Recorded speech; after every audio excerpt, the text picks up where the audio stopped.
Okay, people. So I finally got round to watching Talk to Me.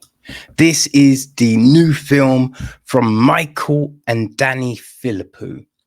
Danny also co-wrote with Bill Hinzman from a story by Daley Pearson. The film is produced by uh, Christina Seiton, Samantha Jennings. It is executive produced by Crompton Ross, Dale Roberts, Michael and Danny Philippou, Miranda Otto, Daniel Negrete, right? Stephen Kelleher, Phil Hunt, Jeff Harrison, Ari Harrison, Sophie Green, Noah and John Dummett. It's line produced by Kyle Maple and co-produced by Christopher Cito. Cornell Willicks handles the music. Aaron Maliski, cinematography. It's edited by Jeff Lamb. Nikki Barrett and Kelly Graham handled the casting. Production design is Bethany Ryan. Art direction is Gareth Wilkes. Set decoration is Jennifer Drake. Costume design is Anna Cahill. Now, our cast. Well, we have Mia is played by Sophie Wilde. Her dad, Max, is played by Marcus Johnson. We've got her friend, God, who's a friend again? Jade. Her friend Jade is played by Alexandra Jensen. Jade's brother Riley is played by Joe Bird. And their mum, Sue, is played by Miranda Otto. Yeah, I believe that's right. There's Cole. Oh no! Oh, have I got that right? Jesus Christ! I might have been mixing my peoples up here. Yeah, no. I am correct. Whew. Right, we've got Haley, played by Zoe Terrax. Joss, her friend Joss, played by Chris Olozio. There's Rhea, played by Alexandria Stephenson. Cole, played by Ari McCarthy, and his brother Duckett, played by Sonny Johnson. Daniel is played by Otis Danji. Okay, so the gist of the story: when a group of friends discover how to conjure spirits using an embalmed hand, they become hooked on the new thrill until one of them goes too far and opens the door to the spirit world, forcing them to choose who to trust, the dead or the living. This film, like there was so much talk about this film, right? So much talk about this film. And man, it looked creepy. So I was like, I don't know. So I had to wait for daytime and I finally checked it out. And god damn, this is fucking boy. But I'm baffled by this. And not because it's bad, but why anyone would do this kind of shit. Right? And I know it's fictional, but you're just like, these characters, I'm just like, why? What's wrong with you?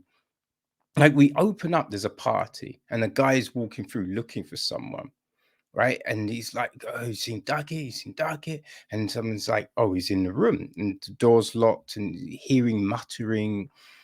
No one's like, so he breaks down the door. Right? His brother's there, muttering to himself. So he helps him out. Everyone's filming, right?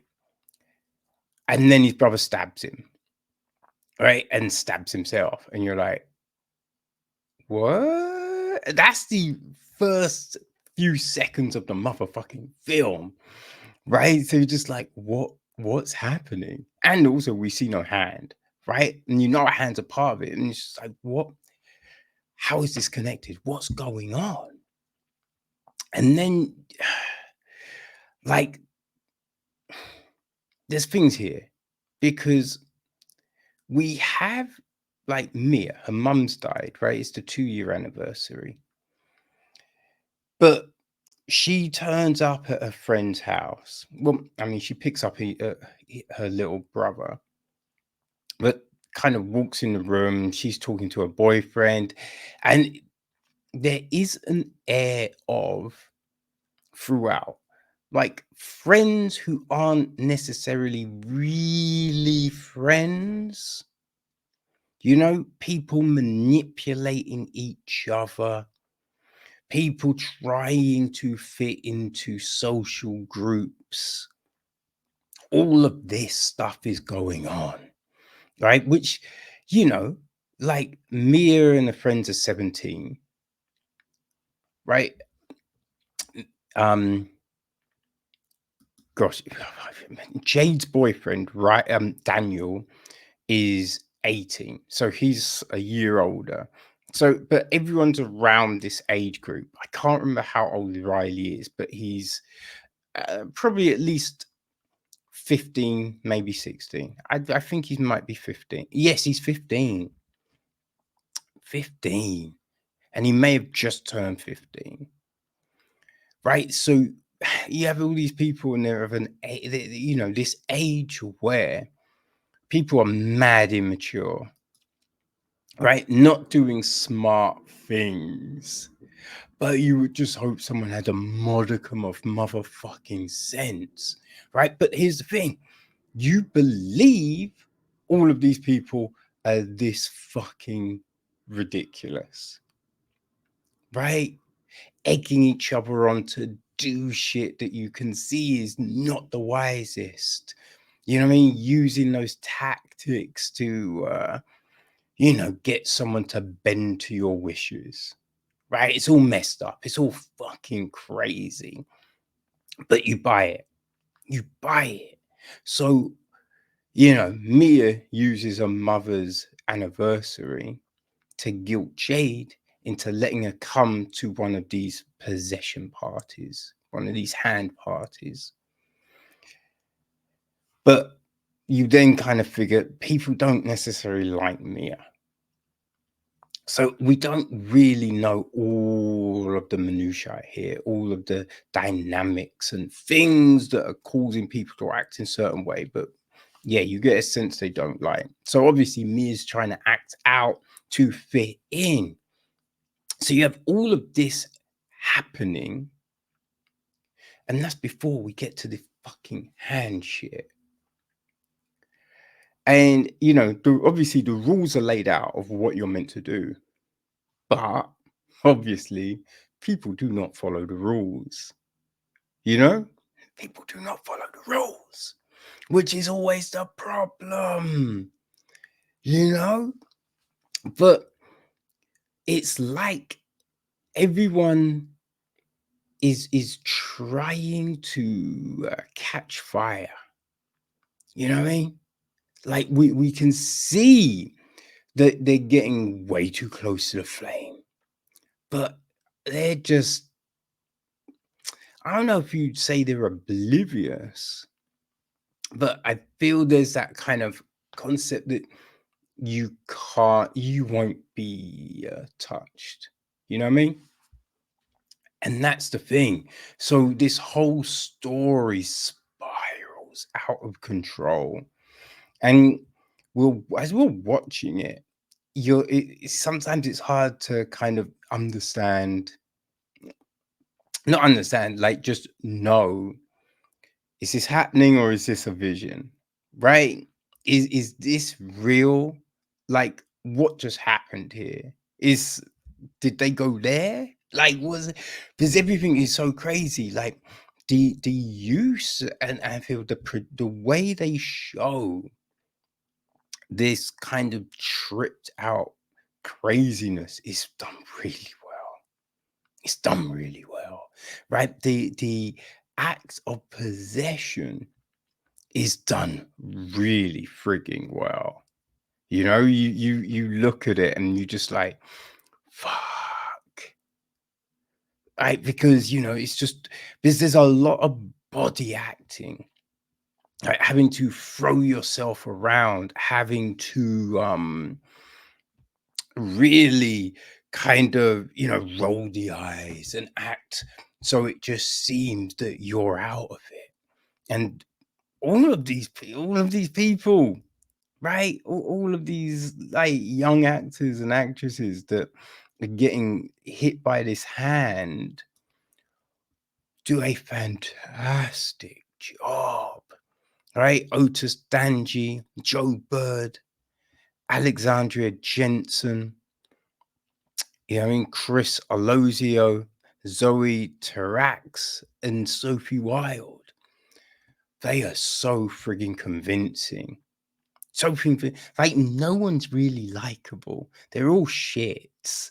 You know what I mean? I mean, you could say Riley is probably the most likable, but he's still a bit, you know what I mean? But it's all believable. You buy it. So then when this crazy shit happens, I mean, you're jumping all over the fucking place. You just feel so on edge watching this. It's just fucking nerve wracking. It's so fucking nerve wracking. And then when you get to the end, what? You know what I mean? You can definitely see where they can go with a sequel, because a sequel has been, this did so well. You know what I mean? They re-upped. So we're getting a sequel, and you can see plenty of possibilities because there's questions unanswered. There are so many questions unanswered. This is insane. People, do not fuck with hands and blow out candles. You know what I mean? Look, it's out everywhere on all VODs. So if you like crazy ass shit, you know what I mean? If you enjoyed Come True, right? That film, if we covered it, I think it was 2 years ago. So Come True, or The Conjuring Hour, which is a Shudder original. If you like those films with the weird twists and unexpected shit that was going on, you will dig Talk to Me. So yeah, people, be fucking warned. This is some freaky ass shit. Okay. Okay.